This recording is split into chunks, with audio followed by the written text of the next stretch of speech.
टाळ्या याच्या नंतर वाजवा.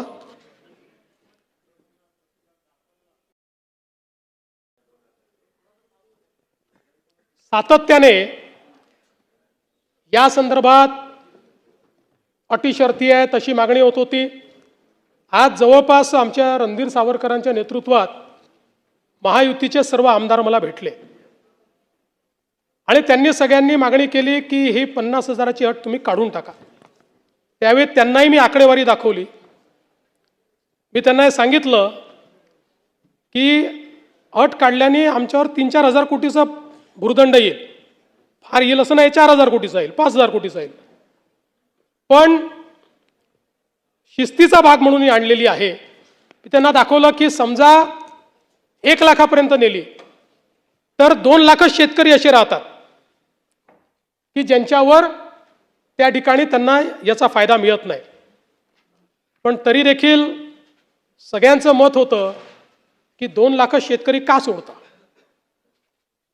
केवळ त्याच्याकरता शेतकऱ्यांमध्ये अशी भावना होईल की कोणाला ठेवलं आणि कोणाला वगळलं.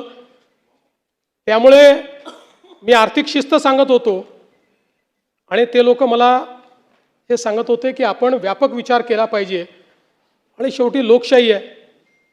त्यामुळे लोकशाहीमध्ये त्यांचा व्यापक विचार मी मान्य केला. आणि आता हे जे महात्मा फुले कर्जमाफी योजनेतले जे लोक होते ज्यांना 50,000 रुपयापर्यंत आपण म्हटलं होतं त्यांनाही 2 लाखापर्यंत कर्जमाफी झाली. आणि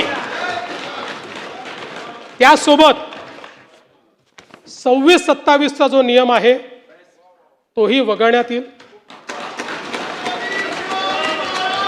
आता आपल्याकडे तर सगळं आहेच. 26 मध्ये कोणी कोणी पैसे भरले आहेत.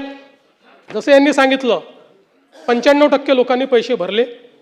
त्यामुळे आता त्याच्या आधीच्या 3 वर्षातले कुठलेही 2 वर्ष ज्यांनी रेग्युलर भरलेले आहेत ते सगळे लोक याकरता पात्र होतील.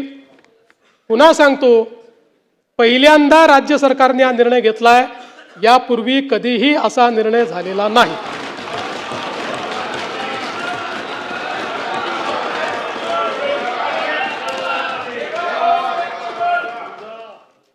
कापसाच्या खरेदीच्या संदर्भात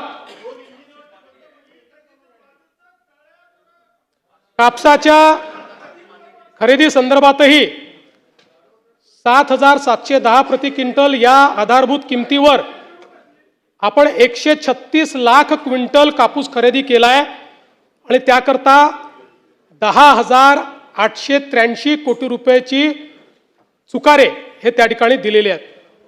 सोयाबीनच्या संदर्भात 3,198 कोटी किमतीचा 6 लाख टन सोयाबीन आपण खरेदी केली आहे.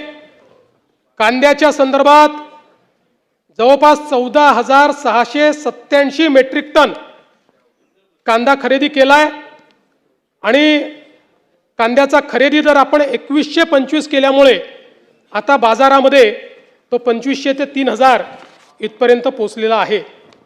सुधीर भाऊंनी मला धानाच्या बोनस संदर्भात चिठ्ठी पाठवलेली आहे. सुधीर भाऊ ते आपल्याला द्यायचंच आहे.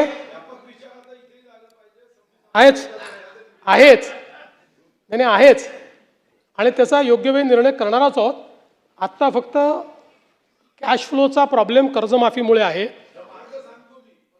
हा नंतर तुमच्याशी चर्चा करतो त्या संदर्भात. फक्त एवढंच सांगतो की त्या संदर्भात आपण सकारात्मक आहोत, ते आपण नाकारलेलं नाही आहे.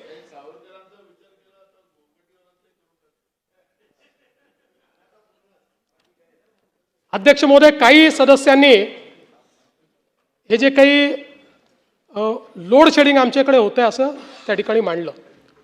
मुळामध्ये कुठेही